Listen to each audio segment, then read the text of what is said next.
Welcome back everyone. Following a disappointing defeat to the New York Knicks, the Lakers have a few problems to figure out, all of which are fixable in my opinion.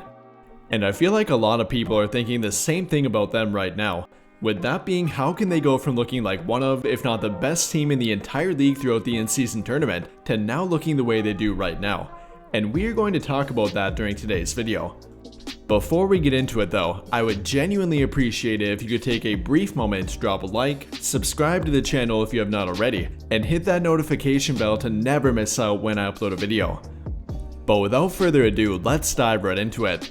And in my opinion, the number one problem for them has once again been their energy, which has gone down significantly following the in-season tournament. And LeBron talked about that following their game last night. We've had a bunch of road games. There was a back-to-back in there.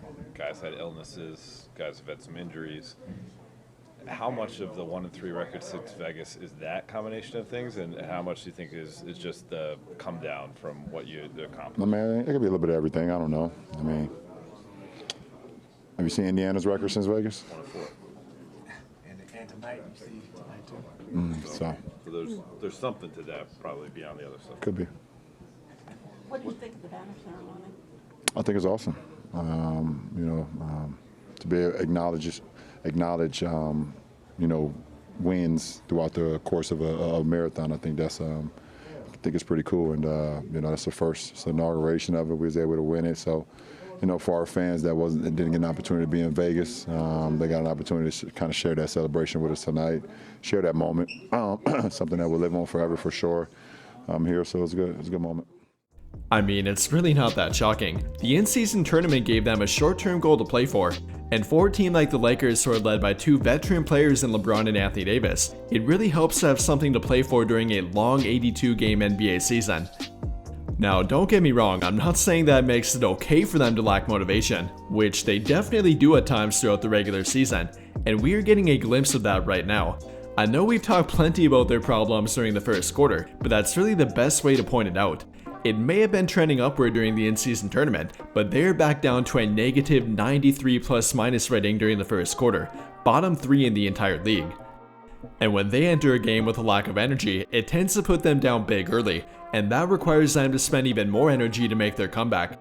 And I don't know about you guys, but I absolutely hate watching guys who are jogging back up the court on defense, and especially when you're talking about a star player. In my opinion, that negatively affects the entire team, and not only from a defensive standpoint, but simply from an energy one too. One guy lacking energy can rub off on the entire team, and that makes it very difficult to win a game. I mean, don't try and tell me that they look the same way right now as they did during the in-season tournament. I think we all know that's not true, and especially from an energy standpoint. But then on the other hand, you can definitely point to the tournament as to why they are currently lacking energy. Simply put, it took a lot out of them. They were legitimately playing in games that had a playoff type atmosphere, and that obviously required them to spend more energy than normal to win. And in that regard, I think the in-season tournament actually hurt them. I think it proved what they are capable of, which we do need to keep in mind here, but it also took a lot out of them, and it might take a little while for them to recover. Call it a championship hangover if you want to, but I think that's the main problem they're dealing with right now. They're a little bit tired, are playing in games that feel a little bit less meaningful, and then have a number of guys who are either playing without or are currently playing through injury. I think that all of that is contributing to their lack of energy right now, and while again I don't like it, I do understand where it's coming from. But what they have to do now is find a way to fix it, which is really all up to them. Other than that problem though, there are definitely a few more that are worth talking about, and I think another issue for them lately has been their rotation. There's no doubt about them having benefit from getting guys like Vanderbilt back, but I'm not sure that Darvin Ham has figured out the right way to incorporate them quite yet. Something that a lot of fans are pointing out has been Taurean Prince getting more playing time than virtually anybody, even more than LeBron and Anthony Davis at times too. I mean, the guy played 38 minutes alone last night, and while I'm not against Taurean Prince having a fairly large role for them, even I think that's a bit much. But the problem here comes down to not having a better option at times. Again, I would obviously prefer Taurean Prince to be playing around 25 minutes rather than 35, but they have not been able to get reliable 3-and-D production from any one of Cam Reddish, Rui Hachimura, or Jarred Vanderbilt. They've gotten great defense from Reddish and Vanderbilt, and then fairly reliable 3-point shooting from Hachimura, but very rarely have any of them offered both during the same game. And while Taurean Prince has been by no means perfect, Darvin Ham believes that he's more capable of offering that than any of those three are, and unfortunately, he's probably right about that too. Don't get me wrong, I do not believe that he's been particularly great on either end of the court, but he's at least been around average, and that makes him a better fit for more of their lineup combinations. The problem with Reddish and Vanderbilt is that you can't have more than one other below average 3-point shooter in lineup with them, and we watched that throughout the game last night, and many other games too. Then for Rui Hachimura, he's simply not a good perimeter defender, and the New York Knicks even went out of their way to outright target him on defense last night. He can be pretty good on defense when defending bigger power forwards, but the problem here is that they prefer LeBron to defend that type of player as well, which makes it difficult to have both of them on the court at the same time, and that's left Rui getting only about 15 to 20 minutes per game on average. I don't like it, but they have not been able to find around that so far, and when the only lineup that worked particularly well for them last night included only one of those three, it's kind of hard to argue against that too.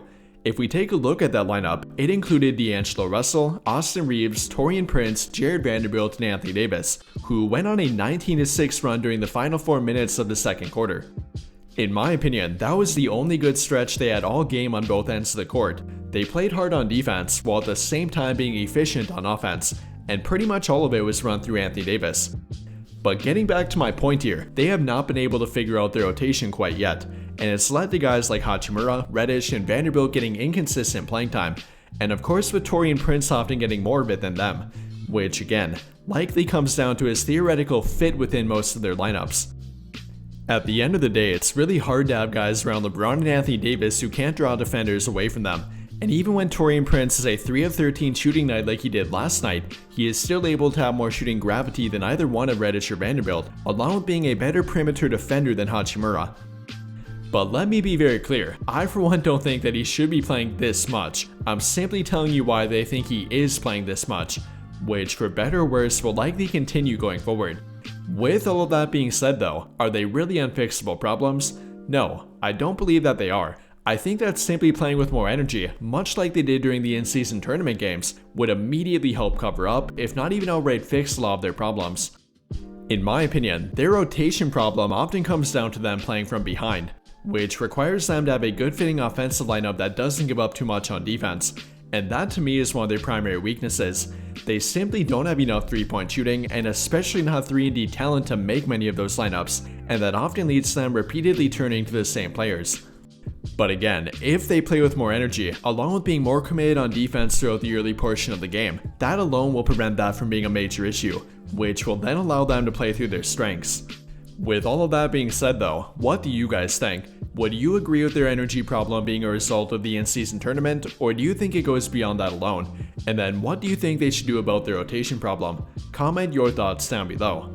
That will do it for this video though. Big thank you to those of you who took the time to watch until the end of this video, and until the end of all of my videos in general. I really hope you enjoyed it, and if you did, be sure to drop a like on the video, subscribe to the channel if you have not already, and hit that notification bell to never miss out when I upload a video. But as always, thank you for watching and have a great day.